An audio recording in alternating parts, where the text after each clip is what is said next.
السلام عليكم ورحمة الله وبركاته. منورين فيديو جديد. تفتكروا انا عامل المقطع الاولاني ده ليه؟ يعني ايه السبب ان انا اعمل المقطع الاولاني ده وايه اللي طرأ في بالي؟ يعني لان انا الموضوع ده مهم جدا بالنسبة للناس اللي قاعدة في البيت وما بتسعاش ان هي تلاقي حاجة، ويفكر ان الناس كلها عشان الجو ساقع فمش هينزل. لا، ده عشان الدنيا بتمطر فمش هنزل، اصل الجو حر النهارده فمش هنزل. فلا، على قد ما بتسعى على قد ما ربنا هيديلك. انا صورت لكم الناس بس الصبح عشان تشوفوا، مع ان جو شمس وحر تمام، وفي دقيقه واحده الدنيا بتمطر. انتوا عارفين طبعا الاجواء، فانت لازم تتأقلم مع الوضع ده.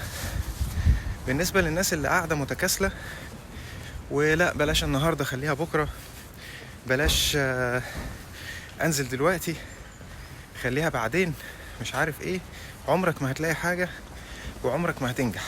تمام. انا منزل الفيديو ده، هو فيديو بالظبط صغير يعني مش كبير، ولكن بعض النصايح المهمة للناس. لو انت فضلت قاعد هتفضل قاعد. لو انت نزلت حتى لو مش عارف انت نازل ليه، يعني انت نازل بتدور على شغل مثلا مش عارف رايح فين. انا كنت بعمل كده، انا نازل مش عارف انا رايح فين. اوقات والله كتير نازل رايح فين معرفش. انا شايف الناس كلها رايحه كده فرايح كده، رايح تعمل معرفش رايح اعمل ايه، بس عندي امل ان هتلاقي ايه معرفش، بس هلاقي. فاهم النقطه؟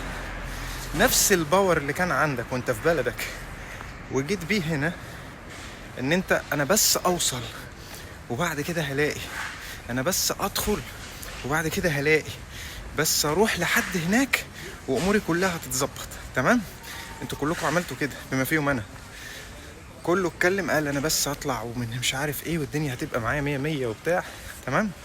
كله حسب كده وبدأ يعافر انه يطلع. اللي بدأ يعمل الملف بتاعه، اللي بدأ يعمل كشف الحساب، اللي بدأ يجري عشان يعمل الاجراءات بتاعت الورق، اللي بدأ يشوف الباسبورتات المنتهية عشان يعملها، اللي مش عارف ايه. مع ان في نقطة مهمة جدا، انت ممكن تكون اصلا مش هتطلع. فاهم؟ يعني ده في علم الغيب. دايما التقديم في السفارة زي ما انتوا عارفين انت ورزقك، اللي هو ايه، انت بتقدم والسفارة يا تقبلك يا ما تقبلكش. فما فيش حاجة اللي هي اسمها ايه، انا هقدم وهقبل. انت عمال تجري تجري تجري تجري وبتعمل في كل الاوراق وبتعمل في كل حاجة وما انتش عارف انت هتقبل ولا لا. ممكن بعد كل اللي انت بتتعب فيه ده ما تقبلش، بس ممكن تقبل. فانت بتعمل ايه بناء على هذا المجمل؟ يعني بتجري وبتسعى وبتحاول تعمل اللي انت عايز تعمله عشان تاخد الفيزا. ولو ما خدتش الفيزا بتزعل قوي لان انت تعبت، صح؟ بتزعل وبتتضايق وبتبقى مش عارف تعمل ايه وعايز تكسر الدنيا. انا ليه ما خدتهاش؟ انا عملت كل حاجه، بس ممكن يكون في حاجه بسيطه ناقصاك، غير اللي بيبقى نايم في السرير وعايز حد يعمل له الورق، ولما يخسر يزعل. هتزعل ازاي؟ انت اصلا مش عارف انت زعلان على ايه. فاهمني؟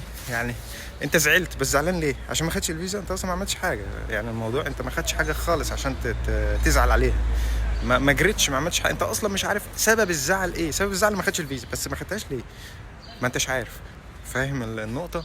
هو ده نفس النظام بتاع الناس اللي صاحيه بدري دي وبتجري عشان تعمل حاجه. تعمل ايه؟ ما حدش عارف. كل واحد من الناس اللي شفناها في اول الفيديو دي بيعمل ايه. في اللي رايح شغله، في اللي نازل زي ما كنت بنزل كده مش عارف رايح فين. اهو بتدور على ايه؟ ادور على سكن، وبدور على شقه، على شغل، وبدور يمكن اعرف حد، يمكن حد يقابلني في مكان، في كافيتيريا، حد يقابلني مش عارف في ايه. وسيبك ان انت بتنزل بدري عشان تروح تقعد على القهوه، مش هيجيب لك حاجه. وسيبك من صحبه الناس اللي ملهاش عايزه، يعني ملهاش لازمه. هتصاحب ناس اللي قاعدين على القهوه مش هيفيدك بحاجه، لان هو لو عارف يفيد حد كان فاد نفسه وما كانش قاعد القعده بتاعه القهوه. تمام. انزل الاماكن اللي فيها ناس مختلطه، تقدر تعرف ناس. دور، شوف الاماكن اللي بتبحث على شغل، الاماكن اللي بيبقى فيها مؤتمرات تبع الشغل. الدول هنا زي الدول عندنا، هتنزل هتلاقي مؤتمرات، هتلاقي اماكن تقدر تدور على شغل، تقدر تشترك على اونلاين، تدخل تكتب رقم التليفون بتاعك والايميل بتاعك، يبعت لك رساله بباركود، تروح بالباركود في يوم معين، تقعد في المؤتمر، هتعرف ده، تحتك بده. طب ده واحد شغال بس الشغل بتاعه مش عاجبه، فجاي هنا عشان يغير الشغل بتاعه. فاهمني؟ فجاي يغير الشغل بتاعه. ممكن هو شغله ده يديهولك اصلا، يقولك انا الشغل ده تقدر انت تشتغله. يعني الشغل اللي هو مش عاجبه يقدر يديهولك اصلا، يقول لك انا الشغل ده والله مش عاجبني. مثلا انا شغال مثلا في قلب مطعم مثلا، بنظف في مطعم مثلا، او او بغسل صحون او بتاع، ممكن انت اصلا ما يكونش عندك الشغل ده، فتتعرف على واحد بالصدفه رايح على امل انه يشتغل شيف مثلا، تمام؟ فيقول لك على فكره سهل جدا ان انا اشغلك، هات السي في بتاعك وروح بعته وروح شغلك. انت هتعمل علاقات ازاي؟ هتعمل علاقات ازاي وانت في البيت؟ هتعمل علاقات ازاي وانت رايح 24 ساعه قاعد على القهوه؟ مش هتعمل علاقات. انزل في الشارع وروح المحل ده واسال، قول له مفيش هنا، ما تتحركش هنا، مفيش حد بيتحرك من حاجه، يعني انت ما بتعملش حاجه عيب، تمام؟ هنا انت ليك الحريه، ليك الحريه تدخل سلام عليكم انا بدور على شغل. قال لك اوكي اوكي، قال لك لا لا، او كل واحد لازم تلتمس له العذر في نقطه معينه. في ناس هتبقى بتكلمك وممكن يكلمك بطريقه مش حلوه، اسلوبه يبقى مش حلو، ممكن يكون عنده مشكله، تمام؟ يعني انا مثلا صاحي من النوم، ممكن تيجي تتكلم معايا فانا اكلمك باسلوب مثلا مش كويس، لان انا عندي مشكله فاثرت عليا نفسيا، فخلتني بتعامل معاك بنفس المشكله اللي انا بتعامل بيها مع الشخص اللي انا عندي مشكله معاه، فجالك انت رد الفعل اللي مش حلو، فانت ما تاخدش الموضوع الناس بتكلمني وحش، مش ما تيأس، خليك عنيد. انت بقيت عنيد لحد ما خدت الفيزا ووصلت، تبقى عنيد لحد ما تاخد الشغل هيبقى اصعب من الفيزا. يعني انت عشان تدور على الشغل هتبقى اصعب من الفيزا ان انت تاخدها. الفيزا دي حاجه يعني التارجت التوب، خدت التوب ومش عارف تاخد الشغلانه، فالموضوع بسيط جدا يعني. الغرض من الموضوع يا جماعه عشان ما اطولش عليكم الفيديو اكبر من كده، انا حسيت ان الفيديو عدى 5 دقايق.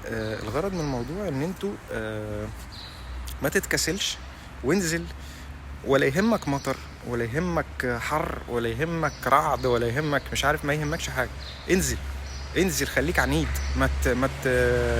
ما تقعدش. هتقعد تعمل ايه؟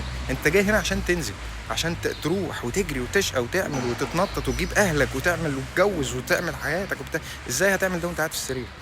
فخليك عنيد. انت بقيت عنيد لحد ما خدت الفيزا، مش عايز تبقى عنيد لحد ما تلاقي شغل، مش عايز تبقى عنيد لحد ما تاخد كورس مثلا، مش عايز تبقى عنيد لحد ما تعمل مش عارف تلاقي منصب اعلى من الشغل اللي انت فيه. خليك عنيد، خلي عندك هدف دايما وامل، وهتلاقي نفسك بتجري زي الصاروخ، ما حدش عارف يوقفك، وهتلاقي الناس هي اللي بتحاول تتعرف عليك عشان تجيب لهم حاجات، فاهم؟ يعني خلي دايما عندك اصرار وحط تارجت. انا حطيت تارجت ان انا اخد الفيزا، خدت الفيزا، جيت هنا حط تارجت. انا قاعد في اوضه مثلا، انا عايز شقه، هي الشقه هتيجي، انت حاطط التارجت بتاعك الشقه هتيجي، هتحط اسباب، هتقعد تقول اصل الشقه عشان تيجي الرواتب هنا مش عارف 1000 يورو ولا 900 يورو، فعشان اجيب الشقه ب 1200. لا، ما انت ممكن تلاقي شغل في حته تكون حته هاديه، وتلاقي الشغل وربك يكرمك بشغل عن معرفة حد يشغلك في مكان معين، وبعد كده تلاقي شقة بنص الثمن اللي انت بتتكلم عليه. انا اعرف ناس خدت شقة ب 500 يورو، والله شقة اوضتين وصالة. الحاجات دي بتبقى فرص وبتبقى علاقات.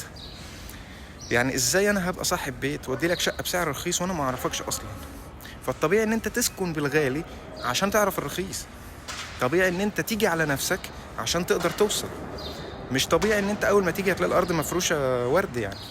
فانا بعمل لكم الفيديو يا جماعه تحفيز للناس. انا شايف في ناس كسوله جدا وناس مش عايزه تعمل حاجه، مش عايز يجري، مش عايز يسعى ومتكاسل، وكل شويه الو ايوه ضياء انا عايز والنبي تدور لي على مش عارف ايه، الو انا عايزك تعمل مش عارف ايه. لا يعني انا الحمد لله بحاول اساعد على قد ما اقدر، ولكن انت لازم تعمل المجهود اللي المفروض تعمله.